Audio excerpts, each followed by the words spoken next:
Hello guys, welcome back to my YouTube channel. If you're new here, my name is AJ. In this channel, I film everything fashion design, fashion business. So if you're looking for that one channel that will solve all your fashion design needs, this is the channel for you. And I'm saying a very big welcome to you. Do well to subscribe to this YouTube channel if you haven't, and check the other amazing videos that we have. And to my returning subscribers, thank you so much for coming once again. Chef's kiss to you guys. Today's video is going to be about the part 2 of the unspoken rules that you need to know as a fashion designer. I already have a video where I talked about the unspoken rules you need to know as a fashion designer, and that was part 1.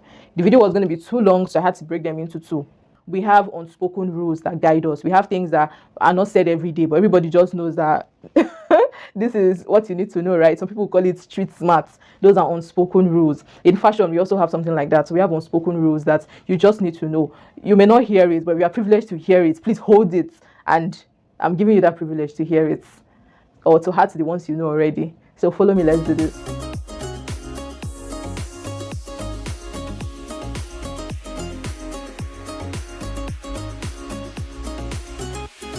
The first unspoken rule for this part 2 is separate friendship from business. Separate friendship from business. I know this is very, very hard for so many of us. I know this is very, very hard because, yes, your friends may want to patronize you, but there should be a place where you strike the balance that, okay, yes, we are friends, but now this is my business. So separate friendship from business is going to help you. I'm also going to be sharing an experience. So I try my best to create some kind of boundaries with my clients, so that our familiarity will not bring any issues, right? They know me, I'm very friendly and sweet. But when the boundary I create is, when we are talking about business, I always try to be very professional, right? I try to be very professional. So I try to reduce informality, right? I try to reduce it very well. I will not just use some kind of smileys or is it emojis for my clients.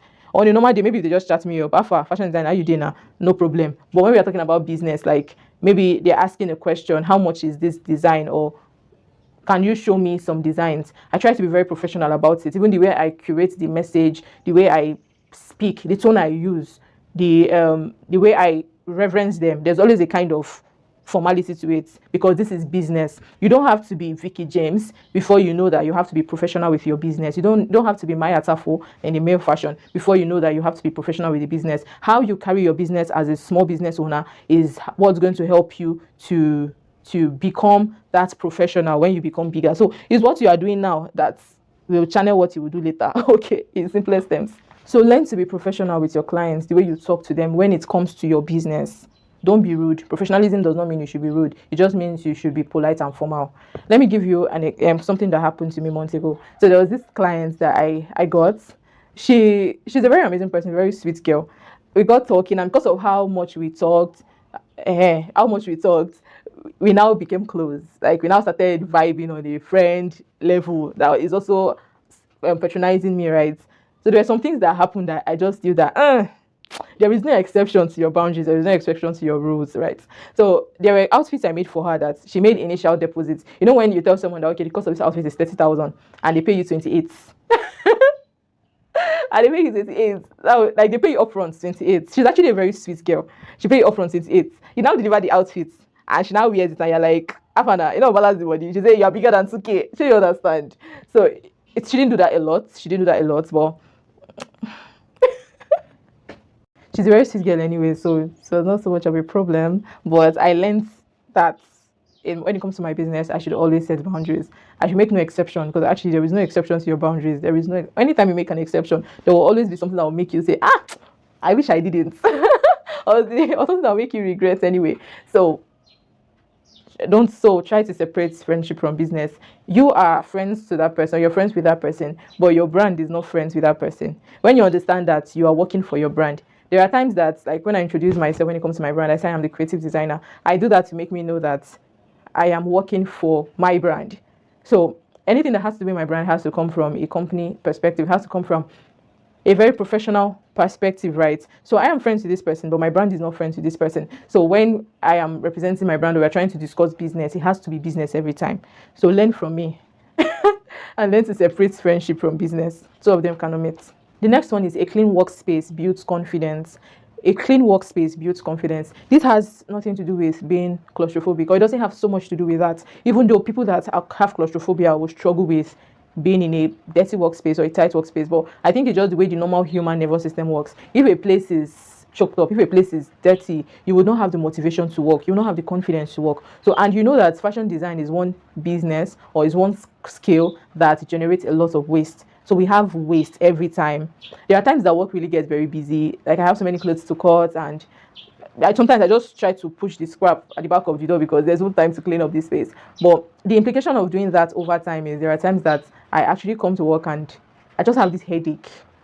Before, I didn't know what it was. I used to think maybe something I need to pray about. Christian folks, something I need to pray about, or I'm not just getting the motivation to work. When I got to understand myself and understand how these things work, I then realized that most times when I feel that way, it's because my space is not inviting enough. My space is not appealing. It's not giving me the right motivation to work. And there are times that I just start cleaning up the space. If after cleaning up the space and I still feel the same way, then I take a rest. But most times, I actually get the energy to work after cleaning up the space. Another thing you can do is to reorganize your space. I've reorganized my space once this year. I did it last year and I did it this year. So early this year, I realized I was a bit burnt out, and I just told myself that, you know what, just try and change stuff. So I changed my space, the location of my sewing machine, where I was keeping my scrap fabrics. I just changed everything. I just tried my best to create space. I threw so many things away. So as a fashion designer, your space is very important to you. Your space is very important for your work. Try to keep a very clean space. Try to create space. Create space, guys. Create space. If it's possible for you to keep some things in a storage, things that you know you don't pick up every time, like all these scrap fabrics, you know that you don't have projects you need them for. If there's a space, you can go and keep them. Maybe keep them in a bag. Go and keep them there so that you have enough space in your workroom. It's going to help you. For some people, this is deliverance right now. After cleaning your space, you see that your workflow is going to change. Okay, so a clean workspace builds confidence for you as a fashion designer. Don't negotiate your space. The next one is trends come and go, but fit is king. Trends come and go, but fit is king. As a fashion designer, this is already saying so much. Don't learn something or don't learn a part of fashion because it is trendy. Okay, that's why I don't know how to say this thing without stepping on toes of people. I don't know how to do that, but okay, I'm still going to share it. And this is my space, right? And I consider all of you family, so I'm just going to share it. So if at any point it feels a bit stingy, I'm really sorry. I really don't mean any harm. But I don't understand why some people would just want to go into high-end fashion. When I mean high-end fashion, you're going into corset making, or you're just going into suits making, and you don't really care about the background. As someone who I learned fashion design years ago. That was when I started my fashion design journey. So it was years ago. As someone who started that time, corset was not a thing in Nigeria. Okay, let me burst your bubbles. When I finished learning from my boss, that was when off-shoulder came out. You know the trendy off-shoulder now, not the Igbo blouse off-shoulder, like the normal trendy off-shoulder. When I finished learning in 2018, that was the year that off-shoulder came into trend. And I made off-shoulder for people. I make corsets, very beautiful corsets for my clients now. And I didn't learn it from my boss because it was not raining then. But there was something I learned. I learned the background. I learned not to compromise with fit. I learned the basics of cutting, right?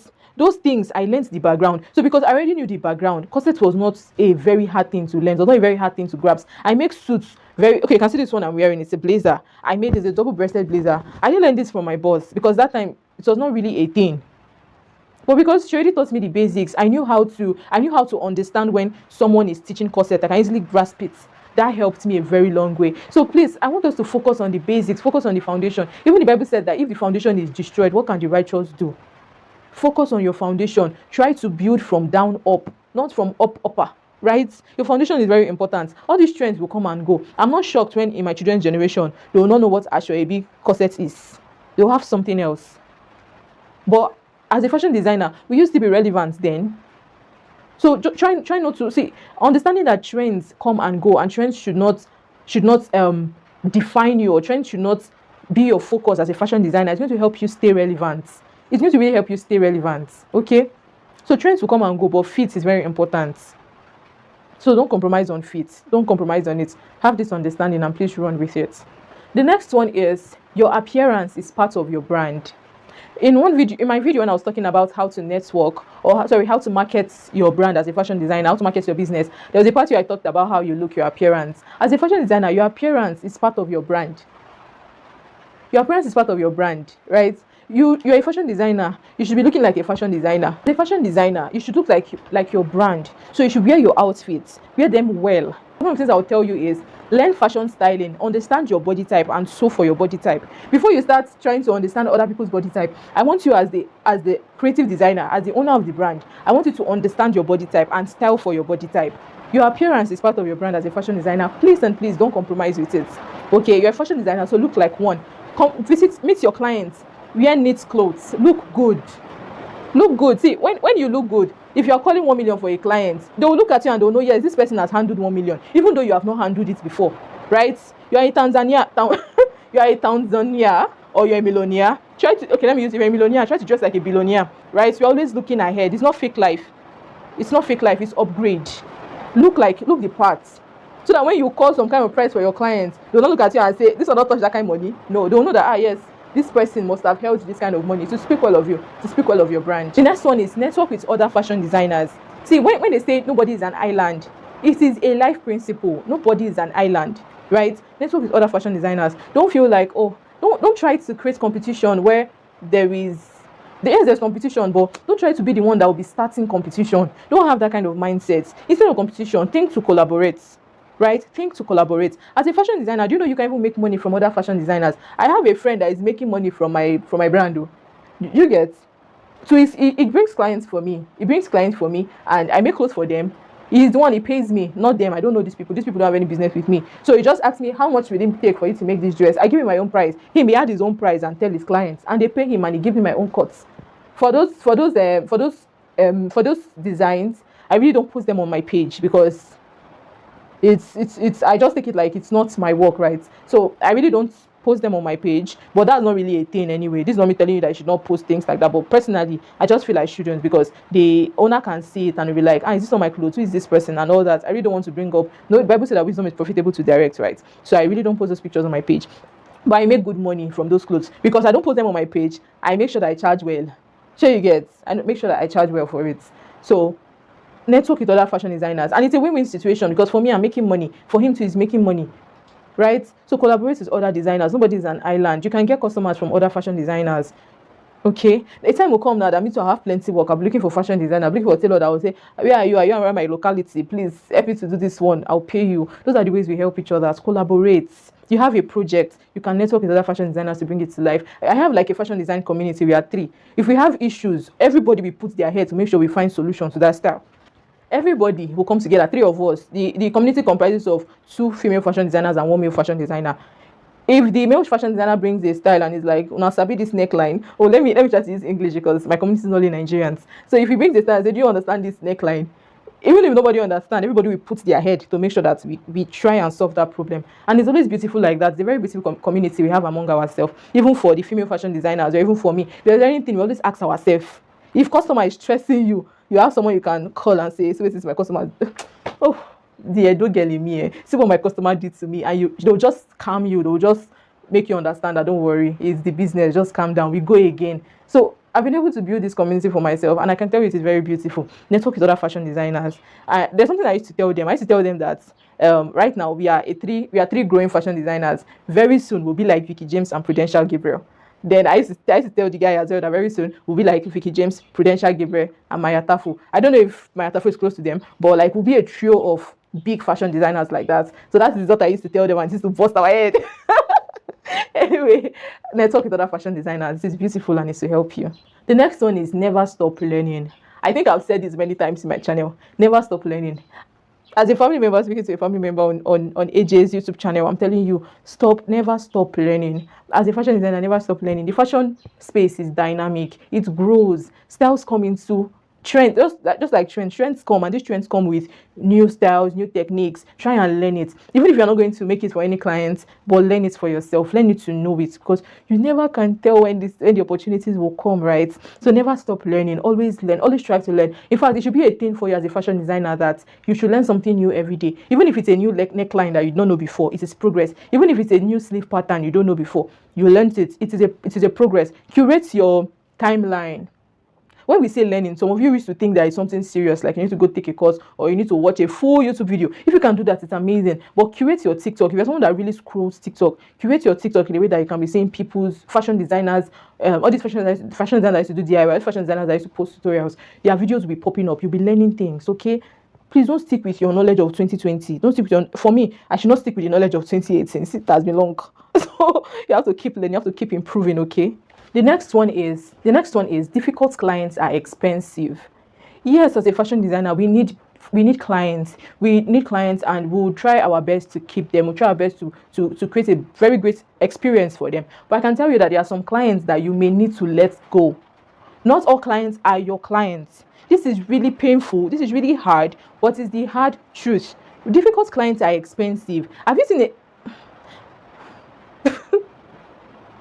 Something that's happened, that's why I remembered. It was not for my brand, it was for a brand I was working for. See, difficult clients are expensive. They will cost you money. They will cost you time. They will cost you your mental health. And when your mental health is not stable, you'll not even be able to work very well for other clients. I can tell you that there are some clients that you should let go. Don't try to keep them because they are expensive. They are taking your creative juices. And it's not like they are bad people, but they are just not good for you.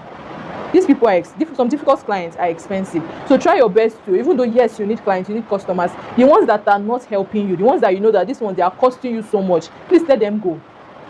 Please do let them go.